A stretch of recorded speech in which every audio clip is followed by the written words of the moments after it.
Hey, somebody needs to tune the piano. You have? Excellent. Good morning, afternoon, or evening. You are listening to the Professional Noticer. Hello, everyone. I'm Andy Andrews. Hey, thank you for making me a part of your week. My purpose here today, and with every show we do, is to play the part of a best friend or a coach. I want to help you live the life of your wildest dreams by giving you access to the greatest mentors the world has to offer today. And speaking of greatest mentors, have you joined our sponsor this week? The Professional Noticer is sponsored by wisdomharbor.com. And for less than $3 a month, you'll have access to original content that's only found on wisdomharbor.com, and it'll have a positive effect on your family, and that includes your little kids, teenagers, and adult children. Dave Ramsey says it's also great for your business and your teams. We utilize video, audio, and the written word. Content's delivered in small bites by Grammy winners, CEOs, comedians, master chefs, best-selling authors, and Hall of Fame speakers. There are even guitar lessons from an award-winning songwriter. So check it out today and join your friends and neighbors who are already a part of wisdomharbor.com. That's wisdomharbor.com.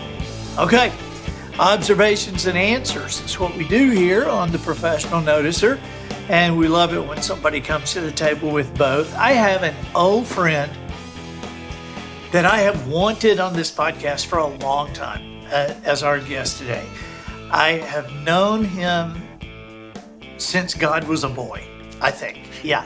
And we have an odd history together. Edgar was the musical director for Kenny Rogers for the past 20 years. He's been the musical director for the Academy of Country Music Awards broadcast. And he's producing movies and music all over the world now. Please welcome Edgar Struble. Hey, buddy. Hey, bud. Good to see you. Man, I am excited that you're here. Me too. Oh, my gosh. How's Lori? She's fine. Yeah. And sends her love. Good, Yeah. good. Well, Big E, we have known each other since the Kenny days. Yes. And so when I was touring with Kenny Rogers as the little bitty opening act, and you were the big dog musical director for the man. That was in the heyday of when, because he was doing arenas every night. Yes, he was. Yeah. So how first of all, everybody tells me, I wouldn't know, but everybody tells me that you are a musical savant, a musical genius. And so how did you get into music in the first place? How did your life even moved that way? Thanks. My mother was a musician. Let's start with that. And she was kind of my hero and my champion. And I grew up with a upright piano next to my bed from the time I was 5 years old till we moved out of that, till I went to college. Well, my parents were both musicians, and I never got out of John Thompson Book 1. I know what you're talking about. They put me around the piano too. Well, I don't know. Something must have stuck. Yeah. And she taught me a little bit. She was a violin player, concert violin player, and a self-taught barrel house piano player. And I guess some of that music stuff kind of rubbed off on me in the gene. And my dad was musical too. He sang very well, but he didn't own it. Right. He was a railroader. He couldn't be a musician. So I started out with piano lessons on the John Thompson book, just like anybody else, and went to a couple years of that. And we went to an old French guy in Baldwin, Michigan, who wanted to make me a child prodigy, and I wanted to play midget league baseball, and that's when we stopped the piano lessons. Really? Yeah. And then I didn't pick it up again until junior high when I started playing by ear. All of a sudden, I heard a chord, and of course, I played it 500 times, and my dad said, "Oh my God, play something else!" But I was onto something, and I discovered that I had an ear that I could actually replicate songs, not very well, but I could do it, and that kicked off a lifelong passion and career in the music business. Well, so you have the ability to play by ear, but a lot of people that I know who play by ear can't read music, but you, I'm not too good at reading. I can write music till the cows come home, but I can't read it very well. I can't read a piano. I can't hardly read the Baptist hymnal as it goes by, just quick like that. really? Yeah, yeah. The old boy from Nashville said, well, I don't read, but I lend a lot of money to the people who can. Yeah, Yeah, yeah, you know. yeah. Yeah. So what? So you went to school, went to I college? did. I went to Michigan State University, studied music, graduated as a band director, high school music instrumental. And the day I graduated was the day I went on the road with a 7-piece R&B group and never looked back. Really? So you never did the band director thing? I substitute taught for one flu season in Michigan. One flu season? And that was it. Oh my gosh. Enjoyed teaching. Well, so you hit the road with this jazz band. Yeah, R&B, rhythm and blues. Yeah, we were doing, Edgar Winter's White Trash and playing all these dives in the Midwest. It was wonderful. Now, what year was I made this? 73. 73. I made $40 a week on a good week. That's what everybody talks about, paying your dues. Right. It was night after night from 9 till 2 in the morning, 5 sets a night. We wouldn't do 6. We drew the line at 6 sets a night. Yeah, $40. You're only getting 5 sets. Oh my God. Yeah, driving around in a Chevy van. Crazy time. And you're just all over the Midwest. Yeah. What was the name of the group? Chopper. Chopper. Yeah. That's a pretty good name of a group. It was a great name, and it was a great band. To this day, one of the most exciting groups I ever played with. Completely dysfunctional. But man, oh man, could we lay it down. Do you know where the guys are today? Well, Chopper, the drummer, passed away at the ripe old age of 31 from what I believe was a cocaine-induced heart attack. Right. A lovely, lovely guy from Hamilton, Ohio. And the rest of the guys are still around. Chuck Jacobs was the bass player in that group, and Chuck hired him into Kenny Rogers' band in 1978 or something like Chuck. that. And he went with Kenny until Kenny passed away. Over 40 years in that band. Wow. Yeah. And we had a Chopper reunion a few years ago in Michigan, and some of the old guys were still around. All the old guys were still around except for Chopper. Yeah. So when did you leave that band? When I'm building toward Kenny. Yeah, right. I'm assuming that was. Yeah, I left that band in 75, I think, and and then I just jerked around in the bars around Mason County, Michigan, where I'm from, a little town called Scottville, and played in a trio at a bar all summer, and drank a lot, and I don't know how I figured it out, but I told myself, if I need to do something with my life on a national level, I need to go where music is being made on a national level. So I've been in New York, didn't like that, didn't have the wherewithal or the guts to go to Los Angeles, and I went down to Nashville because I could stay with a guy that I worked for as a car wash boy. And I called Al Applegate, and he said, yeah, come on down, we'll put you up. So, and how old were you? Well, that was 76, I was 25. Okay. Yeah. All right. Yeah. All right. So you went to Nashville. And Al took me around to these clubs, all the clubs he knew about. And I met these guys who were playing at a Holiday Inn in Nashville, Harding Place. And they were a rhythm and blues band. I felt right at home. There was a drummer and 2 keyboard players, and the organ player played bass with his left hand. And I ended up meeting those guys, and I sat in with them for a whole month. And they introduced me to everybody that came in the door. They were really sweet people. And so I went back up to Michigan in February. This is January 76. I went back up to Michigan in February to pay a wedding reception or something. I don't know. Yeah, that's the perfect time to go to Michigan. Perfect time to be in Michigan. It's February. I think I'll head to Michigan. Oh, Lord. Yeah. Anyway, while I was up there, Kenny Rogers came through town. He was starting to record in Nashville, and he wanted to hire a Nashville-based group to take with him on the road. This is right after the first edition evaporated. Right. He was Kenny Rogers all of a sudden and just starting his career. And he hired these guys that were playing this Holiday Inn band. And it was interesting. They were playing OJs and Spinners and Temptations tunes and things like And that. he goes, yeah, that's country music. That's where we'll go. You know? And he hired a guitar player from another band north of town. So when I came back in April, I sat in with them for another month, and they were rehearsing with Kenny during the day, playing this gig at night. And I got to meet Kenny a couple times. And then they went off on the road in April, and I went to a band in the Ramada Inn North in Nashville's torn down now. And it was, a fun time for about 5 months, playing a bar gig, 9 to 2. And right when that gig was starting to go away, I got a call from Bobby Daniels, the drummer in Kenny's band. He said, Kenny wants to add a third keyboard player. Can you play clavinet synthesizer? And I said, yes. And I'd never seen a clavinet or synthesizer.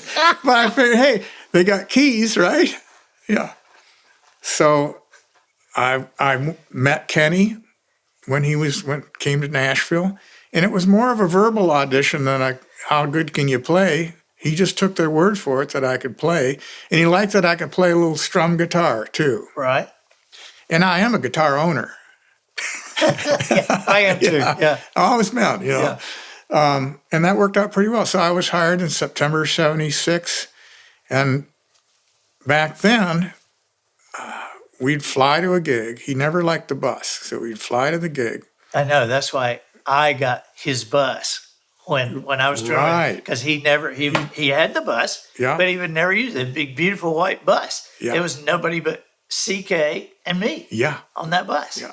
And he had a private jet at that time. But before the private jet, we'd fly commercial, and we'd all pile into a Ford Country Squire station wagon. There'd be 3 in the front, 3 in the back, and the roadie in the back seat of that fold-up seat with the Ovation guitar sitting next to him. Wow. Yeah. And I remember him saying, boys, one of these days we'll be able to afford more than one rental car when we go to the airport. More than one rental. One of these days we'll be able to afford more than one rental car. Next thing I knew that, he was flying in a DC-9. We were flying in a Learjet, and there was limousines, and it was crazy. Just crazy. And the Bell Jet helicopters between Atlanta Airport and his house. Oh, yeah. I got a great story about that. Tell me. We were staying in his ranch in near Athens, Georgia. Right. Beaver Dam Farms. It was 1,200 acres. I've been there. Oh, yeah. Beautiful. Oh, my heart. And one day we hear, we wake up, and here's the helicopter hovering. And what had happened is it had rained the night before, and Kenny had a grass tennis court, and he wanted to play tennis the next morning. And so we called up his helicopter from Atlanta to come fly an hour to Athens to hover over that grass tennis court to dry it out like a big hair dryer. I mean, and that's when I knew we'd arrived. that's when you got more money than Yeah. And we called him on. He said, "Oh, the helicopter had to come out here anyway. I had to talk to Chuck, the pilot." No. I remember going to that place, and he had a golf course built around it. Yeah. And then it started off as 2 holes, and it ended up as 18. Right. Yeah. And it had that equestrian center with a swimming pool for a horse. Yeah. And I also remember seeing what I thought was the coolest thing for somebody to have at their house. And I mean, like me, when I got past a certain point, I got a lot of light bulbs, and because I was like, I'm always running out of light bulbs. I'm going to buy a lot of light bulbs. And I bought a lot of underwear. I am rich in light bulbs and underwear. I'm not going to run out. And he was on a different level, because I remember going around that equestrian center, and on the backside of that, he had a car wash built. So he just drive his car. That's right. You remember that? Yeah. Car wash? A car wash at your house. Oh, yeah. So. Yeah. And a swimming pool for the horses. Swimming pool for the horses. Gallagher made a song up about that. Did he? Kenny Rogers bought a farm, cash no IOUs, and on his farm he had a jacuzzi that all the cows could use. And there was no poop in the chicken coop. That guy was a hoot. Oh my gosh. Yeah. Well, when did you become the leader of that whole thing? Well, that was interesting that we went to Vegas and we were kind of forced to use an orchestra according to union rules. Right. Now, you can imagine Kenny Rogers using an orchestra playing The Gambler, but we did it. And I was the only one in the band that had a college degree. So my little 2 terms of conducting class paid off. And I started out as conducting the orchestra for Kenny. And it was, I don't know, there was 14 or so strings and a 12-piece big band behind him. Right. And eventually, actually Dottie West was opening for us, and she hired me to write her string charts. And Kenny heard some of those string charts and said, "Oh, you can do that." So I wrote arrangements for both those acts over time and conducted the orchestra for both those acts. And that's how I got to be the music director. I wasn't the band leader, but I was the music director. Oh. And when we do television specials, then I took over as the music director for those. And yeah, I love Dottie. Dottie. You know how those shows were so big, and it would always be like me, Dottie, and Kenny, or me, Dolly, and Kenny, or me, the Oak Ridge Boys, and Kenny, or me, Ronnie Millsap, and Kenny. Yes. But I love Dottie, and she was the very first person that I had ever opened for, ever. Oh. She was. It was such a screw up that night because I had. It was at the Opryland Hotel, and it was for a convention. There were a couple of thousand people there, and so they have me. And back in the day, you could tell how much somebody valued their opening act because the star would use the cordless mic, but the opening act would get the mic with the cord. Yes. Yeah. So yes. I had the cord. Yeah. And so I was supposed to not only open for Dottie, I'm supposed to bring her on. Please welcome CMA, female vocalist here, 18 gold, Dottie West. That's what I'm supposed to do. Right. And so I bring her on, and as she's like strutting on singing, I sweep the cord to get it out of her way, and it catches her heel and puts her down on the floor. And man, she's laying on her back and she's still singing. Getting up. And I'm like, please God, take me out of this place, And so, but wait, it gets worse. So I am horrified. I'm just horrified. Oh, I can't imagine. And I know, and I'm sweating bullets through the next hour and 15 minutes of her show. And I've got to take her off. I got to go out there and, Dottie West, ladies and gentlemen, Dottie West, ladies and gentlemen. That's what I'm supposed to do, right? And so they told me this, that her last song is Trilogy. Yeah. Right. Well, I didn't really know that. I didn't know that, Elvis had done it. I didn't know the songs. I didn't know. And so I'm standing there on the side of the stage. I got the microphone. And as far as I know, it was her road manager. It was a lady, and she was right there behind me. Becky. It was. Is that who it was? I think so. On the right behind me. And so she's doing part of the song, and dun, dun, dun, and then I say, now, because she gets to the end of one, I say, now? She goes, no, not yet. So, okay, all right. So I'm listening to, and she gets to, hush, little baby, don't you cry. And now? No, not yet. And so I stand there, and finally, she does this thing, and then turns around to the band and does this, and the lady kind of pushes me a little bit and says, now, go. And so I immediately go out. I am 15 feet out on the stage, 10 feet from her. I have taken my breath. I'm about to say, Dottie West, ladies and gentlemen, Dottie West. And she turns around and starts singing again. I mean, and I'm just like, I'm stuck out there. And she's like singing. Well, she sees me.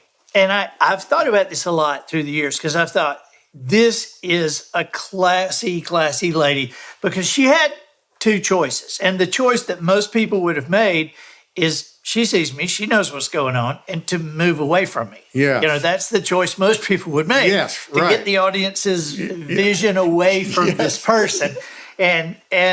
But what she did when she saw me and knew immediately what had happened, she moved toward me and put her arm out and then put the microphone in front of both of us like I was supposed to be there singing that last part with her. Oh my goodness. I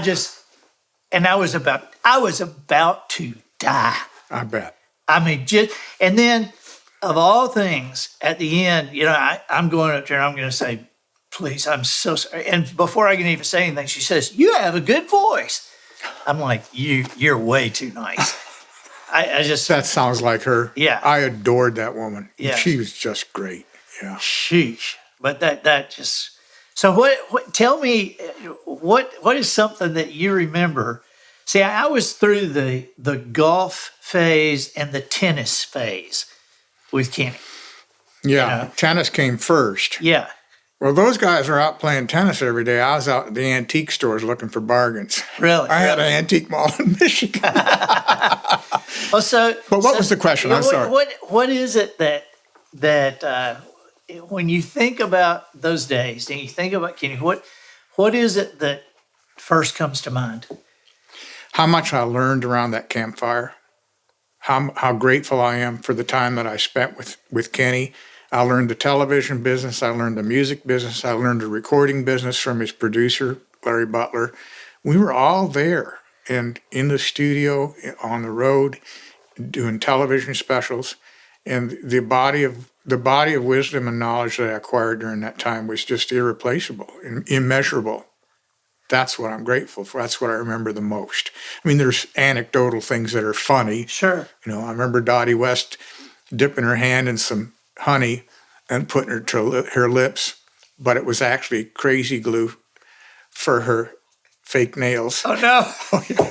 If you walk around like this in Las Vegas. Oh, my gosh.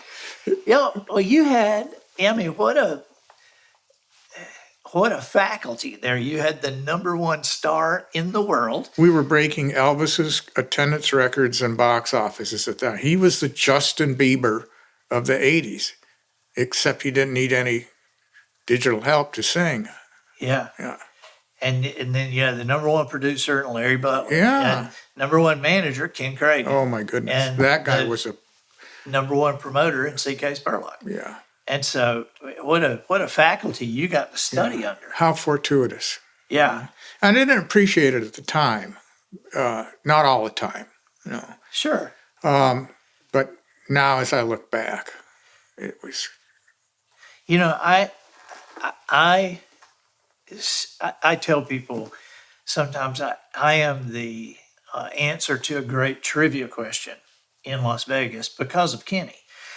And the trivia question is, who was the very first entertainer to play the main stage at the Mirage when it opened? And the answer is me, because I was the opening act. Kenny was second. Oh, that's funny. Yeah. That's a great question. Yeah. So, that was And me. I remember that. Yeah. We put a special show together for that Mirage, Kenny and Dolly. Yep. And I remember seeing, going backstage because Siegfried and Roy weren't in there yet, and seeing all their stuff that they were getting together. Yeah. I remember seeing a sign on one of the stairwells that evidently would come on, and it said, "Warning, cats in stairwell." Ooh. And if I had a phone camera then, I would still have a picture of that, because I always thought, well, I guess, when they disappear they got to go somewhere. So they suck them in the stairwell. Oh, that's so Don't funny. want a janitor opening up and go, hey, rah. No. So at some point, you became the guy for the Academy of Country Music. And that's a great story, too. Tell me. So I left Kenny Rogers' band in 1991 and left under great terms and actually scored the last Gambler movie that he ever did with a guy named Larry Brown. Was a composer on that movie, Gambler 5. Well, And actually got a role in that movie as a conductor. Really? Very funny, yeah. And very small role, not a speaking role. And continued to network with him. I did a music director for a Christmas special he did in Branson, Missouri. And anyway, we'd moved out to LA for just 1 year on a prayer and a credit card. That didn't work out too well. And the credit card part. Yeah. What let you down? This is before Dave Ramsey. Okay. Yeah.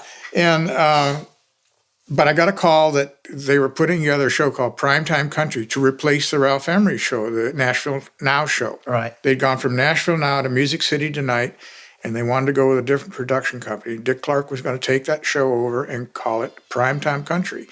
And I was interested in being the music director. So I had Ken Cragen reach out, and I had Leroy Parnell and some other musicians, some management people reach out to Rack Clark, who was Dick's son, and tell him what a wonderful music director I was. And I got the job. And so that established a very warm and wonderful working relationship, and consequently a friendship with Rack Clark. And I was a music director for that show for 1 year. I was kind of the Doc Severinsen of country music for a year. Yeah. And I just loved that. It was just the epitome of my career. And then a new host came on, brought his own music director with him, and I was out the door. And we floundered around Nashville for a couple more years and then moved to LA in 99. And when I got there, because of the relationship I had with Dick Clark and his son, I was given consideration for some of the shows that they had going. And I was able to hit the ground running. I wrote the score for a show called Greed that was it was a game show by Dick Clark Productions. And I made a small pile of money on that. Wow. And another show called Your Big Break. So, it was just a wonderful thing. This business is, of course you have to be good. You have to be adequate to get things done, but it's all relationally based, just like anything else, Sure. And then as the country music, Academy Country Music, Rack Clark took that over to be producer of that as a result of his participation with Primetime Country. He knew all these country acts, and they said, oh, he's a good producer. Well, we should get him to produce the ACMs. And I'm not sure who made that decision, but and he called me and said, hey, we need to change the music up a little bit. Right now we're flying all these guys out to LA to record and stuff. I need you and a guitar player to do this in your living room. And I said, I can do that, because I'd been doing that. More than my living room, of course. Right, sure. But, yeah. So we became the music director for the Academy of Country Music in 2003. This year was your 20th anniversary. Yeah, last year. Yeah. I know. And that show just went to Amazon. It was on network television for all those years. And that show went to Amazon Prime last year, which is really interesting. No commercials. Instead of a 3-hour show, it was a 2-hour show with no commercials. And I thought it worked out better, actually. And not only did they do the Academy of Country Music Awards, but I did the American Music Awards for a lot of years. And I still do the Billboard Music Awards. Wow. Yeah. All as a result of my association with Rack Clark in 1995. Wow. And my friendship with him. And now you're a big Hollywood producer? I'm a small Hollywood producer. I think you're a big Hollywood producer. That's great. You keep right on thinking that, Hoss. Because what do you have going now, Edgar? What movie are you working on? Well, I'm so excited. I mean, you're actually here working on the Heartmender. we are working on the Heartmender as we speak. And there's a writer over about 2.5 miles from here who's sweating bullets getting episode 5 and episode 6 of a 6-part limited series written that revolves around the story of the Heartmender. And what a wonderful story that is. Well, it was a God thing, because I had not talked to you in, a year or so. Yeah, we lost touch with each other. And, I kind of knew who you were through Facebook and stuff. Yeah, and I was just about to sign the Heartmender to a production company too. Mm-hmm. And and then you and I were on the phone, and you told me what somebody had asked you or something about if you could do one movie or. My associates, Noble Story Company, is a company that I'm partnering with to produce this movie. They said, Andrew Travascus said, if you could do one movie in a conversation with me, what would it be? I said, it would be The Heartmender. He said, well, send me the book. And I did. And then we talked, and I'm about to sign with somebody else, and you tell me that. Actually, we talked before that. Really? Yeah. I stumbled on these guys after we talked, and you said, tell me about this production company and do a little bird dogging for me. And I did some work for you and Chase, your attorney. Yep. And came back with a report that was, favorable to the company. And but for some reason, you were moved to elect me. That has to be a God thing, because I still can't figure that out. Well, I did. we were all three on the phone, and I told Chase, I said, Chase, put this other company on, just hold them off and figure out how to do this with Edgar. So I'm grateful for that. I'm grateful that you're here. As it turns out, we've gone back to that other company now, and we're partnering with them, and it's working out just fine. Actually, they came to us. Yeah. Right. So yes, that's what was so great, because we were sitting at that table. Remember, up in Nashville, and the honchos there, and I said, now you know how I know Edgar, don't you? And he said, no, but I'd like to know how you know Edgar, because I've been after this book for 10 years, and just about when we got it, Edgar comes in. So I'd like to know how you know Edgar.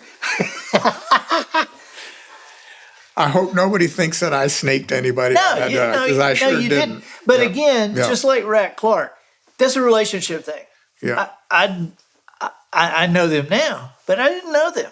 Yeah. And you and I have a history.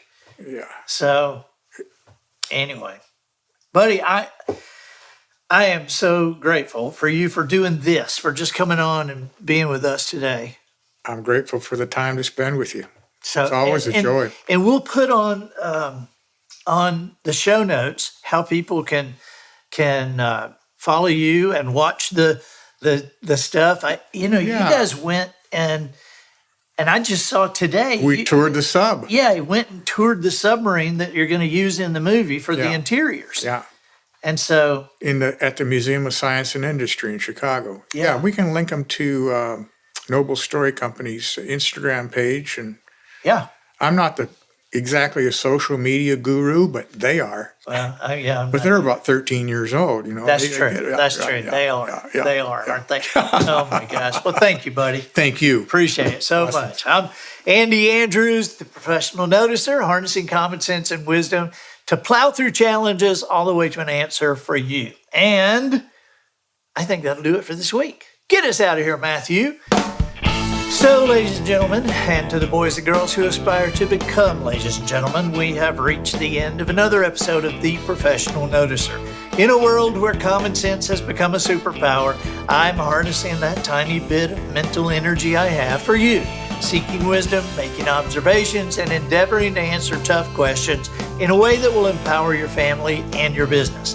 I'm Andy Andrews. Until next week, goodbye. This episode of The Professional Noticer was produced by Matt Limpert. The Noticer theme written and performed by Sugarcane Jane. Antidote for the cast and crew provided by Twinkle and Smoke of Beverly Hills. Additional funding provided by CounterfeitUndercoverAccreditation.com. Friend, are you tired of the same old grind? Wish you could find something more exciting to do with your life?